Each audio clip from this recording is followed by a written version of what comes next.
ටික ඔයාලා බලවනම් ඔයාලා දන්නවා ලංකාවට 25 අවුරුද්දේ මොන වගේ විනාශයක්ද ස්වභාවික විපත් නිසා සිදු වුනේ කියන එක. ඉතින් මේ ස්වභාවික විපත්වලින් බහුතරයක් ඇත්තටම මිනිස්සුන්ට අපි විසින් අපිටම වල කපා ගන්න තැන තමයි තියෙන්නේ. කන්දක් ගත්තත් කන්දේ තියෙන ගස් ටික කපනවා. ඉතින් මේ වගේ ಜಾති වලින් තෙත්බිම් කියන්නේ මේ වගේ අපි විනාශ කරපු මේ අපේ තියෙන පරිසර පද්ධති ඉතාමත්ම සෙන්සිටිව් පාර්ට් එකක්.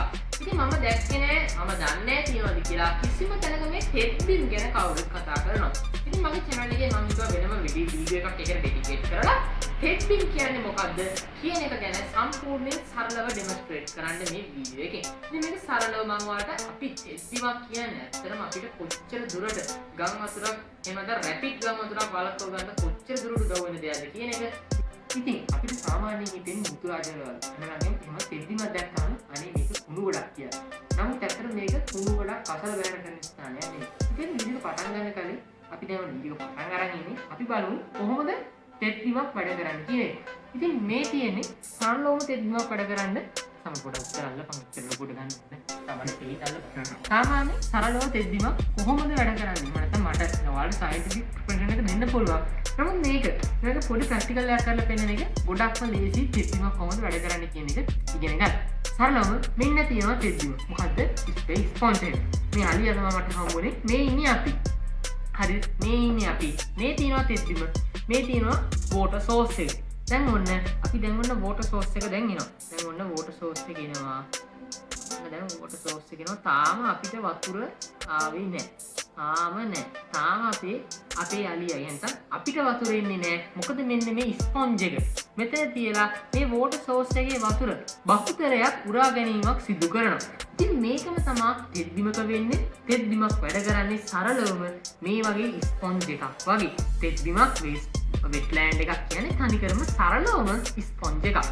ඔයාගේ වතුර එන්න තියෙන ප්‍රතිශතය සෑහෙන්න අඩු කරනවා මේ වගේ ස්පොන්ජ් එකක්. නැත්නම් තෙත්බිමෙන් ඔයාගේ මේ වතුර ලැබෙන සෝස් එකේ වතුර සෑහෙන ප්‍රමාණයක් උරා ගැනීම කරනවා. එතකොට ඔයාට කිසිම ලොකු කරදරයක් වෙන්නේ නැහැ. මේකේ තියෙන අනිත් ප්‍රධානම විශේෂ දේ තමයි මම පෙන්නන්නේ. ඔයාලට සඩන්ලි එහෙම නැත්නම් ඉක්මනින්ම ගම් වතුර තත්ත්වයක් ඇතිවීම අවම කිරීම. එහෙම නැත්නම් සරලවම එකපාරටම තමයි මේ පාර මේ ගම් වතුර ආවේ හැමතැනටම අන්න ඒ වගේ දෙයක් වෙන්නේ නැහැ. ක්‍රමයෙන් තමයි ගම් වතුරක් ඔයාට ආවල් ඔයාට ඉවත් වෙන්න සෑහෙන ලොකු ටයිම් එකක් හම්බ වෙනවා. නමුත් එකපාරටම ගම් වතුරක් එන්නේ නැහැ.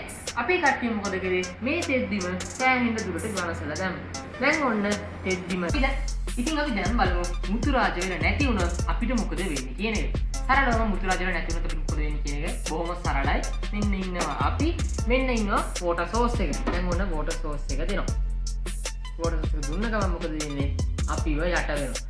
කිසිම කියන්නේ මුතුරාජ වෙල මේක ස්පොන්ජ් එකක් විතරක් නෙමෙයි. මේක ඇතුලේ සාමාන්‍යයෙන් මඩු කඩු වගේ දේවල් නිසා මේ වතුර පාරේ සැරසෑහෙන්න අඩු වෙනවා. ඉතින් මේ වගේ දෙයක් නැති නිසා ගමන් මොකද වෙන්නේ? ඔයාගේ වතුර පාර කෙලින්ම ගිහිල්ලා අපි ගාව තමයි රැඳෙන්නේ. ඒ කියන්නේ අපිව කෙලින්ම ෆ්ලඩ් වෙනවා. මුතුරාජල තිබුණොත් මේ එන ෆ්ලඩ් වෝටර් එක අපි ෆ්ලඩ් වෙන එක නතර වෙනවා කියන්නේ. නමුත් බොහෝ දුරකට අඩු කරගන්න පුළුවන්කමක් තියෙනවා. ඔන්න දැන් මුතුරාජල තියෙනවා. මුතුරාජල තියෙද්දි මේ වතුර ඔක්කොම මේ දැන් ඉස්සලාව ටික තියෙන්නේ මේ මුතුරාජල හරහා නතර කරන්න හැකියාව තියෙනවා. ඉතින් ඔයාලා මතක තියාගන්න ඕන දේ තමයි මුතුරාජල එහෙම නැත්නම් කිසියම් තෙත්බිමක් කියන්නේ යෝධ ස්පොන්ජ් එකක් වගේ. ඉතින් මේකෙදි ෆ්ලඩ් වෝටර් කන්ට්‍රෝල් කරන්න පුළුවන්. ඔයාගේ භූගත ජලය පිරිසිදු කිරීම නැත්නම් භූගත ජලය පරිස්සම් කිරීමක් සිද්ධ වෙනවා. ඉතින් නමුත් අපේ අවාසනාවන්ත විදිහකට අපි මිනිස්සු විදිහට කරන ක්‍රියාකාරකම් නිසා මේ වගේ මුතුරාජල වගේ තෙත්බිම් දැන් ලංකාවේ සෑහෙන විදිහට අයින් වෙලා යනවා. ඔයාලා දන්නවද නැහැ ලෝකේ තියෙනවා තෙත්බිම් දිනේ කියලා එකකුත්. මම හිතන්නේ ලංකාවෙත් ඒක සමරනවා. ඉතින් මේ වගේ දේවල් අපි තවදුරටත් ආරක්ෂා කරන්න ඕනේ. අපි මේ වගේ ක්‍රියාමාර්ග ගන්න ඕනේ. අපිට පුළුවන් මේ වගේ නව තාක්ෂණය භාවිත කරන්න. දැන් ඇතිතරම් AI වගේ තාක්ෂණ තියෙනවා. අපිට මේ මුතුරාජල වගේ ජාති ආරක්ෂා කරන්න මේකට අලුතෙන් නීති දාන්න ඕනේ. ඉතින් මේ වගේ මුතුරාජල වගේ කියන්නේ ගොඩක්ම සෙන්සිටිව් කම්ප්ලෙක්ස් සිස්ටම් එකක්. මේ වගේ දේවල් නැති වුණාට පස්සේ තමයි ඔය අපිට සිද්ධ වෙනවා වගේ ගොඩාක් ලොකු කරදර මේ ගම් වතුර වලින් සිද්ධ වෙන්නේ. ඉතින් මේ වීඩියෝ එක හොඳයි. මේ වීඩියෝ බොහොම සරලයි.